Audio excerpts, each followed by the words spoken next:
जय हिंद दोस्तों, आप सभी का स्वागत है एक बार फिर से आपके अपने YouTube चैनल यूनिक ज्ञान में। आज हम BA 5th semester history paper second का चैप्टर 3 देखेंगे, जिसमें हमें पढ़ना है भारत में सूफीवाद आंदोलन। इसके पहले हमने हमारे 2 चैप्टर्स बहुत ही अच्छे तरीके से कंप्लीट कर लिए हैं और नोट्स भी प्रोवाइड हमने आपको टेलीग्राम चैनल पर करा लिया है। अगर आपने नहीं देखा तो चैनल पर विजिट कीजिए, आपको प्लेलिस्ट मिल जाएगी, वहां से आप वीडियो लेक्चर्स देख सकते हैं। और रिवीजन करने के लिए या नोट्स बनाने के लिए आप हमारे टेलीग्राम चैनल को ज्वाइन कीजिए, वहां पर आपको नोट्स प्राप्त हो जाती हैं हर एक क्लास की। आपका कमेंट लगातार आ रहा है कि आपका एग्ज़ाम बहुत ही जल्द है, तो सिलेबस कंप्लीट कराने के लिए बहुत कमेंट्स आ रहे थे, इसलिए हमने आपके इस वीडियो लेक्चर्स को एक एक दिन में 2-2 चैप्टर्स आपको कराया जा रहा है। तो आप शेयर कर दिया करिए अपने दोस्तों के पास, जिससे वीडियो बनाना एक प्रकार से सफल हो जाए, मतलब लोगों के पास, आपके जो यूनिवर्सिटी के बच्चे हैं सभी के पास पहुंच जाए, क्योंकि अभी सभी लोगों के पास ये चैनल नहीं पहुंच चुका है। जिनके पास नहीं पहुंचा है आप पहुंचाएं, और आपका जो सिलेबस है आपके पेपर से पहले कंप्लीट कराया जाएगा। तो आप एक वीडियो को लाइक करिए और कमेंट अवश्य करिएगा, अपने दोस्तों के पास भी शेयर करिए। तो चलिए देखते हैं भारत में सूफी आंदोलन क्या होता है। भारत में सूफीवाद शब्द आखिर कहाँ से आया। अगर हम बात करें तो सूफी शब्द जो है वह अरब भाषा के सफ़ा शब्द से लिया गया है। पहले सूफी संत के रूप में मैसूर हल्लाज का नाम आता था। किसका नाम आता था? सबसे पहले मैसूर हल्लाज का नाम आता था।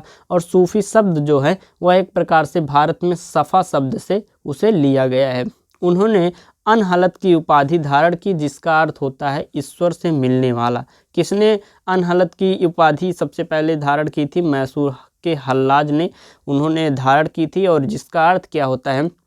ईश्वर से मिलने वाला। अगर सूफी शब्द मूलतः हम जाने तो वह जो है अरब और ईरान के उन कतिपय व्यक्तियों की ओर संकेत करता है। जो सूफी शब्द है वह अरब और ईरान के उन व्यक्तियों की तरफ संकेत करता है जो ऊनी वस्त्र पहनते हैं, सन्यासियों का सा पवित्र जीवन व्यतीत करते हैं और सभी धर्मों एवं व्यक्तियों से प्रेम करते हैं, जो ज्ञानी होते हैं और अपनी साधना के कारण मुस्लिमों की अगली पंक्ति में खड़े होने के अधिकारी होते हैं।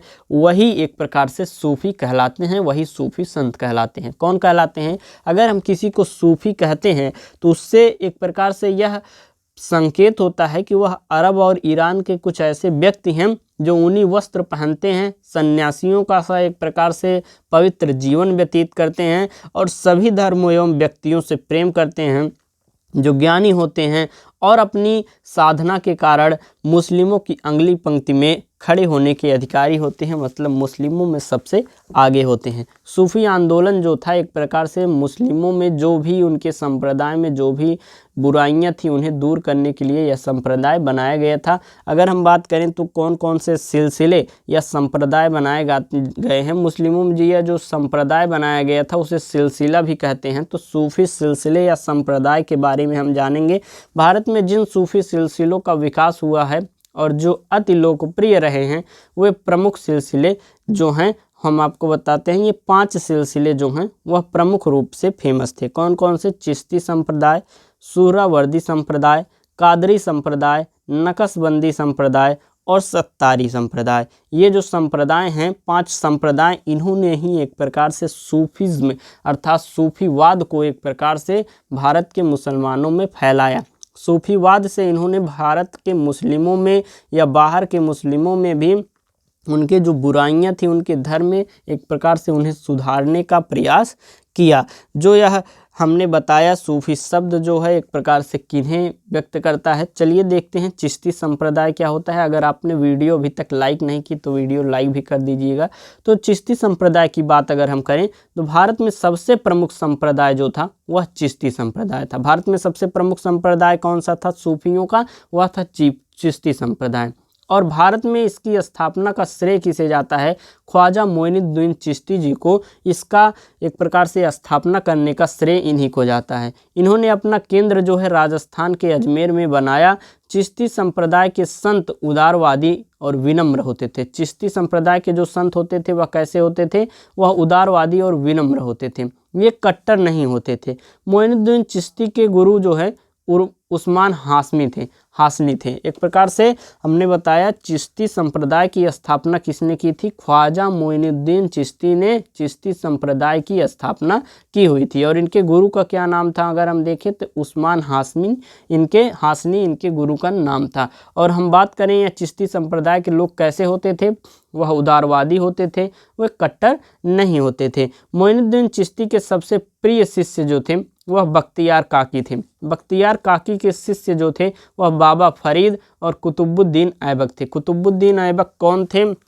किस वंश के संस्थापक थे? हमने आपको पहले चैप्टर में ही बता दिया था। तो आप कमेंट करके यह जरूर बताइएगा कि ये जो कुतुबुद्दीन ऐबक थे वह किस वंश के संस्थापक थे या किस वंश में ये थे। तो जो मोइनुद्दीन चिश्ती जी हैं उनके एक प्रकार से प्रिय शिष्यों में कौन कौन से शिष्य का नाम आता है? बख्तियार काकी का नाम आता है। और बख्तियार काकी के शिष्य कौन थे? बाबा फरीद और कुतुबुद्दीन ऐबक। बाबा फरीद के उपदेशों को गुरु ग्रंथ साहिब में भी रखा गया है। एक प्रकार से जो बाबा फरीद ने उपदेश दिए हुए थे उसे किस में रखा गया है? गुरु ग्रंथ साहिब में रखा गया है। और इसमें किस पर जोर दिया गया था? एक प्रकार से हम बात करें तो शेख फरीद ने असंख्य पथभ्रष्ट व्यक्तियों को सत्य के मार्ग पर चलने के लिए प्रेरित किया था। मतलब बहुत से लोगों को जो पथभ्रष्ट हो चुके थे उनको एक प्रकार से सत्य के मार्ग पर चलने के लिए उन्होंने प्रेरित किया था। समाज और राजनीति में के कट यथार्थ को हिंदू और मुसलमान दोनों के समक्ष उन्होंने रखा था बाबा फरीद ने। और मनुष्य में आध्यात्मिक विकास पर जोर इन्होंने दिया हुआ था। और उनके अगर हम लक्ष्य की बात करें तो उनका एकमात्र लक्ष्य मनुष्य में आध्यात्मिक भावना, प्रेम भावना, मानवता के प्रति कर्तव्य पालन एवं सांप्रदायिक सद्भाव बनाए रखना था। ख्वाजा मोइनुद्दीन चिश्ती ने उनके बारे में यह भविष्यवाणी सही की थी। बाबा फरीद के बारे में मोइनुद्दीन चिश्ती ने एक भविष्यवाणी जो कि सही निकली। उन्होंने कहा था बाबा फरीद एक ऐसे दीपक हैं जो चिश्ती सिलसिले को एक प्रकार से नया प्रकाश देंगे, एक प्रकार से चिश्ती संप्रदाय को वह आगे बढ़ाएंगे। बाबा फरीद जो हैं उनके सबसे प्रिय शिष्य जो थे निजामुद्दीन औलिया, इनका नाम आपने सुना ही होगा। ये 7 सुल्तानों का काल देखे थे। इन्होंने ही कहा था कि हुनूज दिल्ली दूरस्थ, और वो पहुंच भी नहीं पाया था दिल्ली। निजामुद्दीन औलिया के सबसे प्रिय शिष्य कौन थे? अमीर खुसरो। इनको तो आप बहुत ही अच्छे तरीके से जानते होंगे। अमीर खुसरो जो हैं वह किसके शिष्य थे? निजामुद्दीन औलिया के सबसे प्रिय शिष्यों में से एक थे। निजामुद्दीन औलिया तथा अमीर खुसरो दोनों का मकबरा कहाँ पर है? दिल्ली में स्थापित है दोनों का मकबरा। अकबर के समकालीन सूफी शेख सलीम चिश्ती थे और इन्हीं से प्रभावित होकर अकबर ने अपने बेटे का नाम क्या रखा था? सलीम रखा था। किससे प्रभावित होकर? सूफी शेख जो थे सलीम चिश्ती, इन्हीं की दुआ से एक प्रकार से इनको पुत्र रत्न प्राप्ति हुई थी जो कि सलीम थे। और इन्हीं से एक प्रकार से प्रभावित होकर इनका नाम, अपने बेटे का नाम सलीम रख दिया, जो आगे चलकर जहांगीर के नाम से जाना जाने लगा। जो चिश्ती संप्रदाय थी वे संत सादगी एवं विनम्रता में ज़्यादा विश्वास रखते थे। हमने आपको बताया कि जो चिश्ती संप्रदाय के लोग होते थे वे उदारवादी होते थे, कट्टर बिल्कुल नहीं होते थे। वे विनम्रता में ज़्यादा विश्वास रखते थे। एक प्रकार से वे फटे पुराने साधारण वस्त्र ही पहनते थे और किसी प्रकार का राजकीय अनुदान नहीं लेते थे। मतलब राजाओं से किसी प्रकार का वह दान नहीं लेते थे। और किसी प्रकार का वह जब राजकीय अनुदान नहीं लेते थे और संपन्न वर्ग के लोग अपनी श्रद्धा से जो धन दे देते थे उसी से ये संत अपना जीवन यापन करते थे। ख्वाजा मोइनुद्दीन चिश्ती द्वारा चलाए गए संप्रदायों को चिश्ती संप्रदाय कहते हैं और यह भारत का सबसे बड़ा सूफी संप्रदाय है। सबसे बड़ा पूछे आपसे भारत का सूफी संप्रदाय कौन सा है? वह है चिश्ती संप्रदाय। अगला हम पढ़ेंगे सुहरावर्दिया संप्रदाय। इस संप्रदाय की स्थापना का श्रेय किसे जाता है? बहारुद्दीन जकारिया को जाता है। इन्होंने अपना केंद्र पाकिस्तान के मुलाना को बनाया और इस शाखा के सूफी कठोर व्रत का पालन नहीं करते थे। जो सुहरावर्दिया संप्रदाय के संत होते थे, सूफी होते थे, वह कठोर व्रत का पालन नहीं करते थे बल्कि सामान्य जीवन यापन करते थे। सुहरावर्दी जो सिलसिला है उसके भारत में स्थापित करने का जो श्रेय है, इसे जनप्रिय एवं प्रभावशाली बनाने का जो श्रेय है वह किसे जाता है? हजरत जकारिया को जाता है या बहारुद्दीन जकारिया को जाता है। कालांतर में इस सिलसिले में अनेक संत हुए जिन्होंने सिंध, गुजरात, बंगाल, हैदराबाद एवं बीजापुर राज्य में सूफी मत का प्रसार किया हुआ था।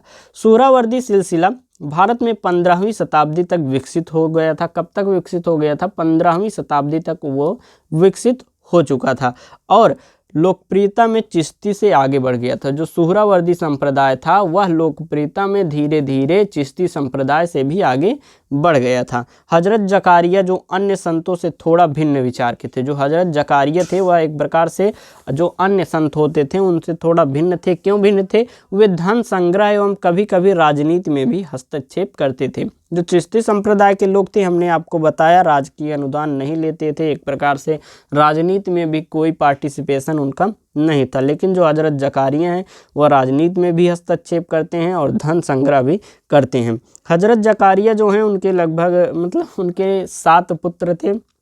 उनके पुत्रों में जो शेख सदरुद्दीन आरिफ मुल्तान था, उनका मुल्तान जो जगह है वहाँ का शेख सदरुद्दीन आरिफ उनका जो पुत्र था वह उत्तराधिकारी बना था। अगर हम सुहरावर्दी सिलसिले की शाखा की बात करें तो उनकी शाखा फिरदौसिया शेख शरफुद्दीन मूसा के नेतृत्व में बिहार में कार्यरत थी। जो उनकी शाखा है फिरदौसिया, वह शेख शरफुद्दीन मूसा के नेतृत्व में बिहार में कार्यरत थी और शेख मूसा बड़े विद्वान थे।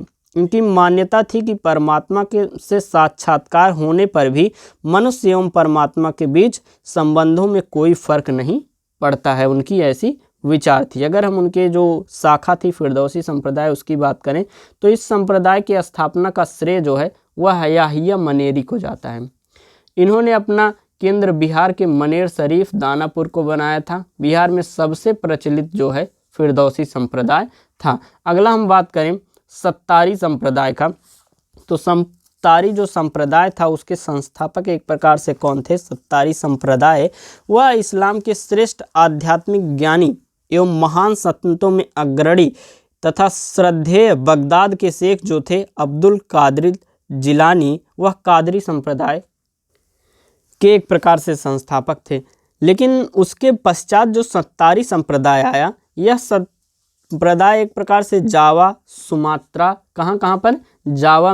जावा में और सुमात्रा में और भारत में, इन सब जगहों पर उसका मुख्य रूप से केंद्रित था। भारत में संभवतः सन 1415 में कब हुआ सत्तारी संप्रदाय का? 1415 ईस्वी में अब्दुल्ला सत्तार ने इस संप्रदाय को स्थापित किया। इस संप्रदाय के सूफी संतों का यह विचार था कि मनुष्य ईश्वर को आराधना द्वारा ही प्राप्त कर सकता है। मनुष्य जो है ईश्वर को कैसे प्राप्त कर सकता है? आराधना के द्वारा। यह किस संप्रदाय का मत था, विचार था? यह सत्तारी संप्रदाय के लोगों का मत था। ईश्वर इस संसार का शासक है वह मानते थे और आत्मनिषेध एवं आत्मलोप का विचार वो कहते थे कि गलत है। आगे अगर हम बात करें नक्शवादिया संप्रदाय का या नक्शबंदी संप्रदाय का, तो नक्शवादिया संप्रदाय के संस्थापक कौन थे? बाकी बिल्लाह थे। इस संप्रदाय के सूफी कठोर व्रत का पालन करते थे तथा कट्टर थे। धार्मिक कट्टर का अर्थ होता है कि धार्मिक नियम की कठोरता लागू करवाने वाले थे। धार्मिक कट्टरता का मतलब क्या होता है कि एक प्रकार से धार्मिक रीति को वह कठोरता से मनवाते थे लोगों से। कोई भी अगर नहीं मानता था उससे ज़बरदस्ती करते थे, लेकिन मनवाते जरूर थे। अब आता है हमारा कादिरिया संप्रदाय या कादरी संप्रदाय। इस संप्रदाय के संस्थापक जो थे वह शिष्य अब्दुल कादिर उल जिलानी सैयद लिल्लाह थे। इन्होंने अपना केंद्र जो है इराक के बगदाद में बनाया हुआ था। यह जो 12वीं सदी में स्थापित कादरी संप्रदाय के अनुयायियों ने पश्चिमी अफ्रीका तथा मध्य एशिया में इस्लाम का प्रचार किया और ये अधिकांश देशों में फैल गए। जो कादरी संप्रदाय भारत में था वह अकबर के राज्यकाल में विकसित हुआ था। भारत में सर्वप्रथम संत शाह नियामत उल्लाह एवं नासिरुद्दीन महमूद जिलानी ने इस संप्रदाय का प्रसार किया हुआ था। महमूद जिलानी सिंध में आकर बस गए थे और उनके शिष्य जो थे अब्दुल कादिर एवं शेख मूसा आगरा में निवास करने लगे थे। शेख मूसा ने सम्राट अकबर का मनसब स्वीकार कर लिया था। एक प्रकार से उन्होंने जो उन्हें दिया हुआ था भूमि वह उन्होंने स्वीकार कर लिया था, किंतु अब्दुल कादिर जो थे वह राजकीय पद को अस्वीकार कर फतेहपुर सीकरी के दीवान आम में नमाज पढ़ने का कार्य करते थे। हमने बताया जो महमूद जिलानी हैं उनके 2 शिष्य थे, एक प्रकार से अब्दुल कादिर एवं शेख मूसा, दोनों अलग अलग थे।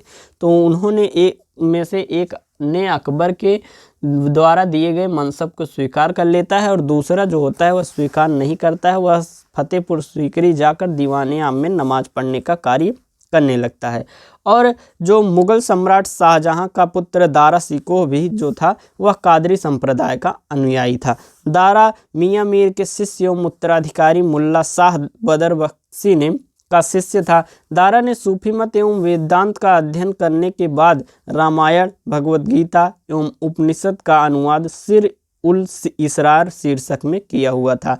इसने क्या किया कि रामायण, भगवत गीता और जो भी उपनिषद हैं दारा ने उसने उसका अनुवाद किया सिर उल इसरार शीर्षक के नाम से।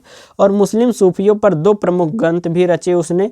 दारा ने अपनी रचनाओं में वेदांत तथा सूफी मत में समानता स्थापित करने का एक प्रकार से प्रयास किया। पाकिस्तान के परमाणु कार्यक्रम के जनक जो थे अब्दुल कादिर को कहा जाता है, जो सूफी न होकर एक प्रकार से परमाणु वैज्ञानिक थे। इस प्रकार से हमने आपको बताया कि जो आप यह पढ़ रहे हैं सूफी संप्रदाय, सूफीवाद भारत में किस प्रकार फैला, तो अलग अलग संप्रदायों के द्वारा इस भारत में इसे फैलाया गया, जो कि 5 संप्रदाय हैं हमने आपको बताया, जिसमें आता है चिश्ती संप्रदाय, सुहरावर्दी संप्रदाय, कादरी संप्रदाय, नक्शबंदी संप्रदाय, सत्तारी संप्रदाय और एक फुरदौसी संप्रदाय उसकी शाखा थी। तो इन सभी चीज़ों को हमने बहुत ही अच्छे तरीके से पढ़ लिया। अगर हम देखें कट्टर शब्द का अर्थ क्या होता है, तो वैसे लोग जो नियमों की सख्ती से पालन करते हैं वे कट्टर कहलाते हैं। अगर धार्मिक कट्टर की बात की जाए तो एक प्रकार से धार्मिक नियमों को कट्टरता से पालन करते हैं, सख्ती से पालन करते हैं, तो वह धार्मिक कट्टर कहलाते हैं। अन्य क्षेत्रों में कट्टरता होती है। तो इस प्रकार से यह आपका जो चैप्टर है भारत में सूफीवाद यहाँ पर होता है समाप्त। अगला चैप्टर आपका भक्ति आंदोलन होगा, जो कि आपको बहुत ही जल्द बताया जाएगा। आपके लिए इतनी जल्दी वीडियोस लाई जा रही हैं, तो आप भी वीडियो को शेयर अवश्य करें, एक लाइक और एक कमेंट अवश्य करें, जिससे वीडियो अपने यूनिवर्सिटी जिसका एग्ज़ाम जल्दी में है उसके पास भी पहुंच जाए और अच्छे से तैयारी कर सकें। धन्यवाद, मिलते हैं अगले वीडियो में।